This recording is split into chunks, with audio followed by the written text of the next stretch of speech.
አንዲት አይነ ስውር ሴት ከአንድ በኢንተርኔት የተዋወቀችው ሰው ተቀጣጥራ የሆነ መናፈሻ ውስጥ እየጠበቀችው እያለ አንድ ሌባ ሲከታተላት ቆይቶ ቦርሳዋን ለመውሰድ ከተደበቀበት ዛፍ ወጣና የቀጠረችውን ወጣት ወደ እሷ ሲመጣ ካየ በኋላ ደግሞ በጣም ተወሳጭቶ ተመልሶ ተደበቀ።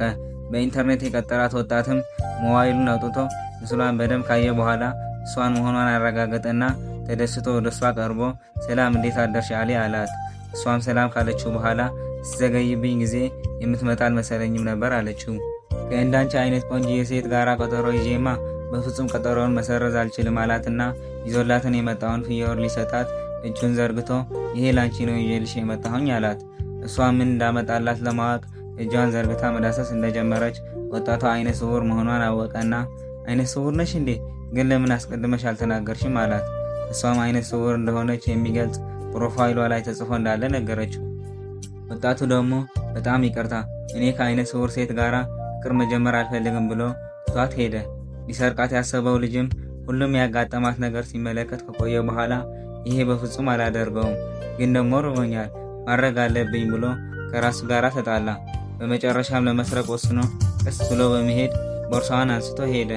ከዛ ደግሞ ልጅቷ ለመሄድ ምርኩዟን አንስታ ከዘረጋች በኋላ ሌባው ተጸጽቶ ቀስ ብሎ ቦርሳውን ወደ ነበረበት መለሰው። ልጅቷን ቦርሳዋን አንስታ ተነስታ ሄደች። መንገድ ልትሻገር ስትልም አንድ መኪና በፍጥነት ወደ እሷ መጣችና ሌባው እየተከታተላ ስለነበረ ግን እየሮጠ ሄዶ በመሳብ ከመንገዱ አስወጣትና መንገድ ስትሻገሪ መጠንቀቅ አለብሽ አላት። እሷም ስለ ረዳት በደንብ አመስግና ለመጀመሪያ ጊዜ ጥሩ ልብ ያለው ሌባ አገኘሁኝ አለችው። ልጁ ደግሞ በንግግሯ በጣም ተገርሞ እንዴት ግን እንደዚህ ያልሽኝ አላት። እሷ ደግሞ ምናልባት አይነ ስውር ልሆን ይችላለሁኝ፣ ግን ደግሞ ደንቆሮ አይደለሁም። በልብስ ሽታ ነው ማን መሆንህን ያወቅኩ። ስላዘንክልኝ ነው ቦርሳዬን የመለስክልኝ ብላ ቅድም ቦርሳዋን ሲወስደው በልብሱን ሽታ እንዳወቀችው ነገረችው። እሱ ደግሞ ለጥያቄው አረጋ ብሎ ሌባ እንዳልሆነና የመስረቅ ልምድ እንደሌለውም የእሱ ማንነት እንደዛ እንዳልሆነ ነገራት። እሷም ቀጥላ ሌባ ካልሆንክማ ምን ስታደርግ ነው የቆየው አለችውና እሱ ደግሞ በጣም ስለተቸገረ መጥፎ ውሳኔ ለመወሰን ሰይጣን እንደገፋፋው ነገራት። እሷ ደግሞ ስራ ከሰጠው ግን መስራት ትፈልጋለህ ከኔ ጋር አለችውና እሱ ደግሞ በጣም ተገርሞ ለማታውቂው ሰው ለዛውም ሊሰርቅሽ ለሞከረ እንዴት አድርገሽ ስራ መቅጠር ትችያለሽ አላት። እሷ ደግሞ በጣም ደግ ሰው እንደሆነ እንዳመነችው የስራ እድሉን ከተቀበለውም እሷ ጋር እንዲሄድና የሚሰራው ስራም ምን እንደሆነ እንደምትነግረው ነግራ መንገዷን ጀመረች። ልጁ ደግሞ ትንሽ ካሰበ በኋላ ስራውን ተቀብየዋለሁኝ አንቺ ጋራ ለመሄድ ወስኛለሁኝ አላትና ተያይዞ ሄዱ። ሁለት ፍቅረኛሞች ቆመው በነበሩበት ቦታ ላይ እንደደረሱ ደግሞ ልጁ የነገርሽኝ ቦታ ላይ ደርሰናል አላትና የፖል ፍቅረኛ ደግሞ ወደ አይነ ስውሯ ልጅ ዞር አድርጋ አሳየችው። ፖል አይነ ስውሯን ካያት በኋላ ደግሞ እንዴት አደርሽ አሊ፣ ብሬን ስለሚያስፈልገኝ በእናትሽ በፍጥነት መልስልኝ አላትና አሁን ብር ማግኘት እንደማትችል ነገረችው። ልጅቷ ደግሞ ታዲያ ምን ትጠብቂያለሽ? ቤቱን ሽጠሽ የሚገባውን ብር አትሰጪውም አለቻት። አሊ ደግሞ ይሄ ጉዳይ ላንቺ አይመለከትሽም፣ ከዚህ ነገር እጅሽን አስወጪ አለቻት።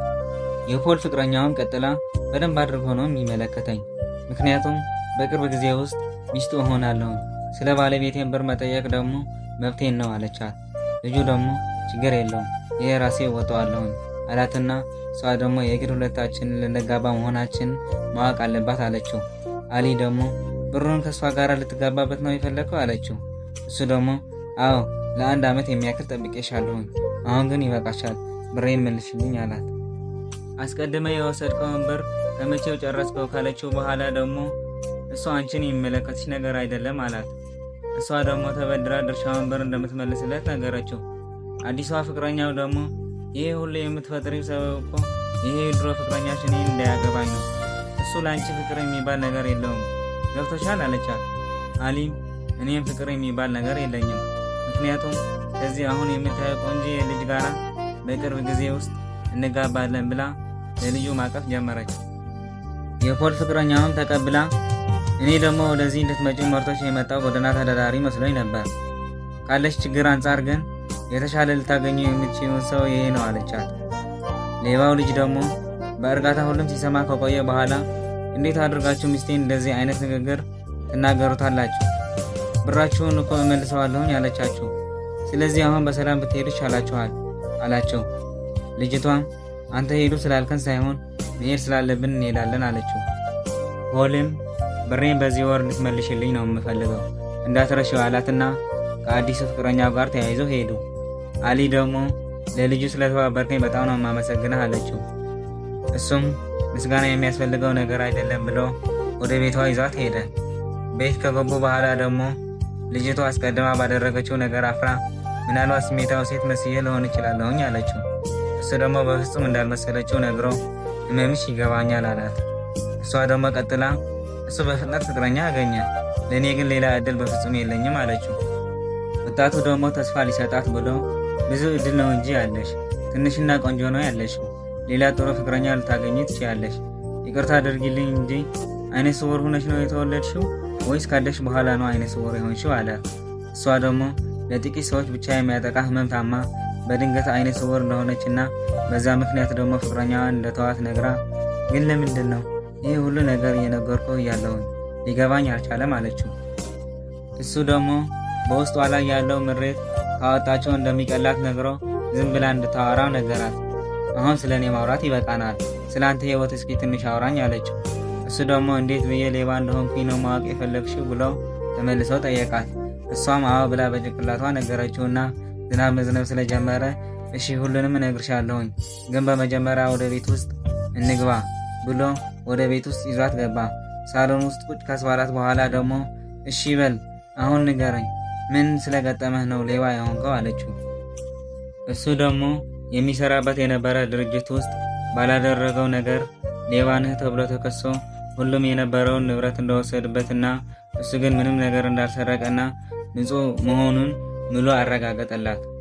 የእውነት ንጹህ ከሆንክ እስከ መጨረሻ ተከራክረህ ንጹህነትህን ማረጋገጥ አለብህ አለችውና እሱ ደግሞ እዚህ ዓለም ላይ ፍትህ ብር ላላቸው ብቻ ነው፣ ለድሃ የሚሰጥ ፍትህ የለም አላት። እሷም ተቀብላ ሌባውን ማን እንደሆነ ግን ታውቀዋለህ አለችው። እሱም ትንሽ ካሰበ በኋላ ሌባው ከሱ በላይ የነበረው አለቃው እንደሆነ ነግሮ አሁን አንድም ማድረግ የሚችለው ነገር የለም፣ ስለዚህ ነገር በድጋሚ ማሰብም አልፈልግም፣ አሁን ስራው ምን እንደሆነ ንገርኝ አላት። እሷም በጣም ቀላል ስራ እንደሆነ ነግራ አሁን ባለሁበት ጊዜ ወደ መናፈሻው ይዘኸኝ መሄድ ነው ስራ፣ ከአይነ ስውር ሴት ጋር መታየት ካልፈለግ ግን መተው ትችላለህ አለችው።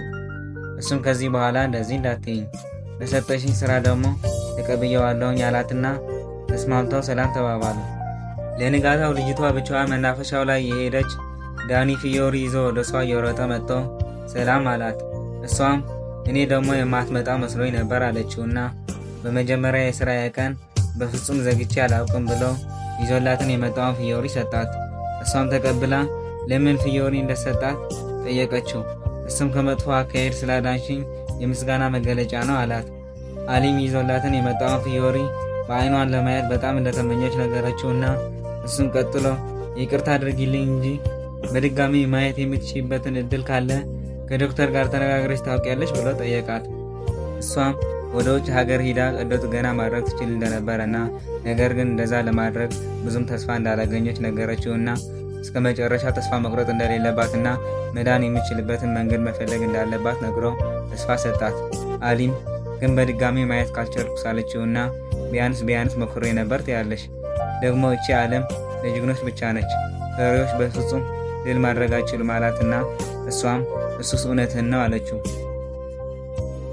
እንደዛ እየተባባሉ እየተነጋገሩ ያለ ደግሞ ሁለቱም ፍቅረኛሞች ስፖርት ሲሰሩ ቆይተው አሊ ከሌባው ጋር እያወራች እንዳለ አዩዋትና ተገርሞ ወደ እሷ በመቅረብ ስለዚህ ሁለታችሁም የእውነት ፍቅረኛሞች ናችሁ ማለት ነው? የእውነት አይነ ስውር ሴት ልታገባ ነው ማለት ነው አለችው። ዳንኤል ደግሞ አዎ ትክክል ነሽ፣ አይነ ስውር ሴት ማግባት ምን ችግር አለው ብሎ ጠየቃት። ፖል አፍቃሪዋ ደግሞ ቀጥሎ አሊ ለሁለተኛ ጊዜ እዚህ መናፈሻ ውስጥ እያየሁሽ ነው፣ የተከታተልሽኝ ነው እንዴ ብሎ ጠየቃት። እሷም ተቀብላ መናፈሻ ሁሉም ሰው በነፃ ሊዝናናበት የሚችል ቦታ መሆኑንና በፍጹም እየተከታተለችው እንዳልሆነ ነገረችው። እሱም ላንቺ በፍጹም እንደማላፈቅርሽ ገብቶሽ ይሆናል ብዬ ተስፋ አደርጋለሁ።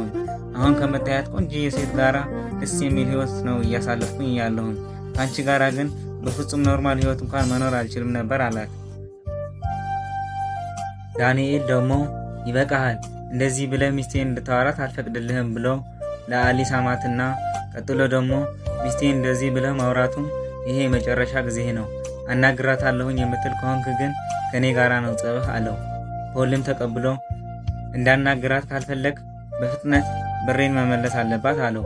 አሊም ብሩን በሳምንት ውስጥ እንደምትመልስለት ነገረችውና ትተዋቸው ሄዱ። ከሄዱ በኋላ ደግሞ ዳንኤል ስለ ሳምኩሽ ይቅርታ አላት። ችግር የለውም ቢያንስ ስለ ሳምከኝ ፍቅረኛሞች መሆናችንን አምነዋል አለችው። ዳንኤልም ቀጥሎ ግን የእውነት ነው እሱን ለመከታተል ብለሽ ወደዚህ መናፈሻ እየመጣሽ ያለሽው ብሎ ጠየቃት። እሷም ከዚህ በፊት ትከታተለው እንደነበረች እና ከአሁን በኋላ ግን እንደማትከታተለው ቃል ገባችለት። ዳንኤልም በድጋሚ እንዳይረብሽሽ በአጭር ጊዜ ውስጥ ብራቸውን መልሽላቸው አላት። እሷም እንደምትመልስለትና በድጋሚ ድምፅን መስማት እንደማትፈልግ ከነገረችው በኋላ ስልኳ ተደወለላት። ካነሳቻት በኋላ ደግሞ እህቷ አሁን የት ነሽ አለቻት። እሷም መናፈሻው ላይ እንዳለች ነገረቻት። የግድ አሁን መገናኘት አለብን፣ ቀዶ ጥገና ሊያደርግልሽ የሚችል ዶክተር አግኝቻለሁም፣ ስለዚህ በፍጥነት ነይ፣ ቤት ውስጥ ሁኜ እየጠበቁሽ ነው አለቻት። አሊም እሺ እየመጣሁኝ ነው አለቻት። ተናግራ እንደጨረሰች ደግሞ ዳንኤል የሰላም ነው ማን ነው የደወለልሽ አላትና አሊም እህቴ ናት፣ ቀዶ ጥገና ሊያደርግልሽ የሚችል ዶክተር አግኝቻለሁኝ፣ ስለዚህ እንድናወራበት ቤት እንገናኝ ያለችኝ ነው አለችው። ዳንኤልም ተደስቶ በፍጥነት መሄድ አለብን ብሎ ወደ ቤት ይዟት ተመለሰ። ቤት እንደደረሱ ደግሞ ዳንኤል እህቷ እንዳያት በጣም ደነገጠ። እህቷም ለአሊ ምን እያደረግሽ ነው ከዚህ ሰው ጋር አለቻት። አሊም ጓደኛዋ እንደሆነ ነገረቻት። ከዚህ ሰውዬ ጋር ጓደኛሞች መሆን አትችሉም፣ ምክንያቱም ይሄ ሰውዬ መጥፎ ባክግራውንድ ያለው ሰው ነው አለቻት እህቷ። ዳኒም ሰላም ጠበቃ፣ አሁንም ፍርድ ቤት ላይ ያልኩትን ቃል ነው የምደግምልሽ፣ እኔ ምንም ነገር አልሰረቅኩም አላት። እሷ ግን የቀረበው ማስረጃ ግን ነፃ መሆንህን አይደለም የሚያሳየው አለችውና በደንብ ምርመራ ብታደርጊ ኑሮ ከኔ በላይ የነበረ አለቃ ሁሉም እንደሰረቀው ታውቂ ነበር አላት ከፍ ባለ ድምፅ። እሷም ተቆጥታ አንተ ስራዬን እንዴት መስራት እንዳለብኝ አትነግረኝም አለችው። አሊ እህቷ ደግሞ እንዲረጋጉ ለመነቻቸውና ዳኒም ተቀብለው እኔ ብሄድ ይሻላል፣ ስለተዋወቁሽ በጣም ደስ ብሎኛል ብሎ ይዞላትን የመጣውን ፊዮሪ ሰጥቷት ሄደ። ከሄደ በኋላ ደግሞ እህቷ እንዴት አድርገሽ ወደዚህ ይዘሽው መጣሽ? ይሄ እኮ በሌብነት የተከሰሰ ሰው ነው አለቻት። እሷም እሷ እንደምትለው ሰው እንዳልሆነና በጣም ጥሩ ሰው እንደሆነ ማለችላት። እህቷ ግን ተይው ባክሽ፣ ማንም ሌባ መሆኑን መናገር አይፈልግም። አንቺ እንደምትዩ ቢሆን ኖሮ እኛ ጠበቃዎች ስራ የሚባል ነገር አይኖረንም ነበር አለቻት። አሊ ግን የዳንኤል ፋይል በድጋሚ እንድታይለት ለመነቻትና እህቷም ቀዶ ጥገና ለማድረግ ወደ አሜሪካ ለመሄድ እሺ ካለቻት እሷም የዳንኤል ፋይል በድጋሚ እንደምታየው ቃል ገባችላት። አሊም እሺ ብላ ተስማማች። ለንጋታውም ዳንኤል ጎዳና ላይ ማስቲካና ከረሜላ መሸጥ ጀመረ። ስራው ላይ ያለ ደግሞ አዲሷ የፖል ፍቅረኛ መንገድ ላይ ከሌላ ሰው ጋር ስትሳሳም አያት። እሷም ዳኒ እንዳያት ካወቀች በኋላ ለልጁ በኋላ እንገናኛለን ብላ ስማ ሸኘችው። ከተወሰነ ደቂቃ በኋላ ደግሞ ፖል ዳኒ ማስቲካ እየሸጠ እንዳለ አየውና የንቀት ሳቅ እየሳቀ ወደሱ ቀርቦ ለካ የአሊ ባል የዚህ መንደር የማስቲካ ሻጭ ነው አለው። ዳንኤልም ሺህ ጊዜ እንኳን አይነ ስውር ብትሆንም እንደ ፍቅረኛ ሳትሆን በጣም ንጹህ ፍቅር ያላት ፍቅረኛ ነው ያለችኝ አለው። ፍቅረኛውም ደግሞ ከሌላ ወንድ ጋር እንደቆየች እየነገረው ያለ መስሏት ተጨንቃ መመልከት ጀመረች። ፖል ግን ምን እያለ እንዳለ ስላልገባው ምን ማለት ነው? እስኪ በግልጽ አውራ አለው። አዲስ ነገር አይደለም፣ ፍቅረኛህን የምትፈልጋት ከሆነ ግን እዛ አለችልህ አለው። ገፍትሮትም ወደ ፍቅረኛውን ሄደ።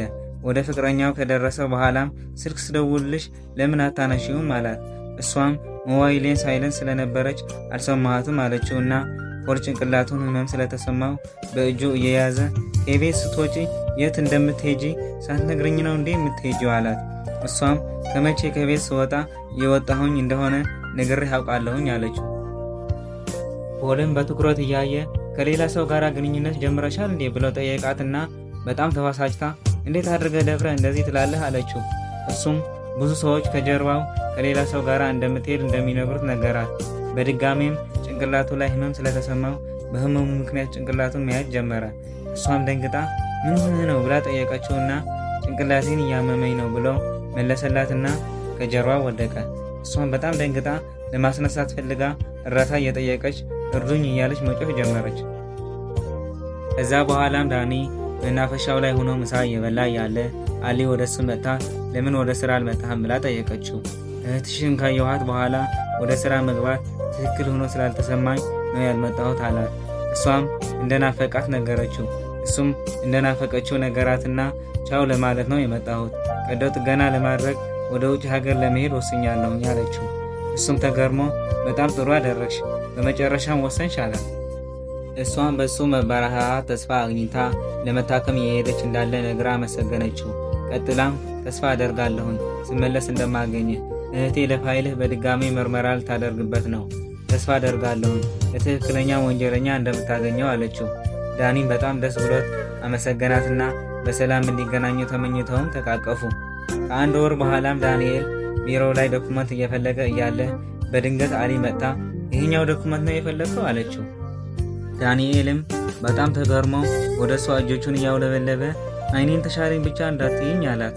እሷም ሙሉ ለሙሉ ማየት እንደጀመረች ነገረችውና በጣም ደስ ብሎት በደስታ ዘሎ አቀፋት። ቀጥሎም በመጀመሪያ እኔን ለማየት ነው የመጣሽው አይደል አላት። እሷም አዎ በማለት ወሩን ሙሉ ስለሱ ማሰብ እንዳላቋረጠች ነገረችው። እሱም ልክ እንደሷ ስለሷ ማሰብ እንዳላቋረጠ ነገራት።